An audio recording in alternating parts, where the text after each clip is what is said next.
Shah Faisal town और महकमा तालीम, यहाँ पर भी असातिज़ा इकराम व मासूम तलबा व तालिबात ने 10 मई यौम फ़तह का जश्न मनाया। स्कूल में तलबा व तालिबात ने पाकिस्तान जिंदाबाद, पाक फ़ौज जिंदाबाद, पाक फ़ज़ाइया जिंदाबाद के फलक शिगाफ नारे लगाए। वहीं पर डायरेक्टर एजुकेशन खुर्शीद आलम और खाला फरहाना भी मौजूद थीं और यकीनी तौर पर तलबा व तालिबात ने खुलकर टैबलोज़ भी पेश किए और पाक फ़ौज और पाक फ़ज़ाइया को ज़बरदस्त खराज तहसीन पेश किया। उनका कहना था कि शाह फैसल टाउन के चेयरमैन गौहर अली खटक की क़यादत में गुज़िश्ता रात निकाली गई रैली के बाद यकीनी तौर पर महकमा तालीम शाह फैसल टाउन ने भी आज जश्न फ़तह 10 मई का एहतमाम किया है और हम पाक फ़ौज के साथ हैं, उसके शाना बशाना खड़े हैं और बच्चा बच्चा भी आज पाक फ़ौज और पाक फ़ज़ाइया से खुलकर यकजहती का इज़हार कर रहा है, क्योंकि पाक फ़ौज ने 10 मई को जुर्रतमंदाना इक़दाम करते हुए भारत के छक्के छुड़ा दिए थे और यही वजह है कि आज हम सुकून से भी सोए और रात को सोते हैं और सुबह आराम से उठते हैं, क्योंकि पाक फ़ौज के जवान सरहदों पर हमारी हिफाजत करते हैं।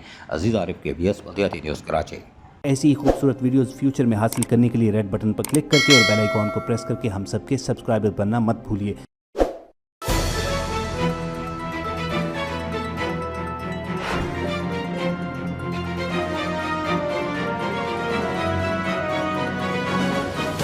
KBS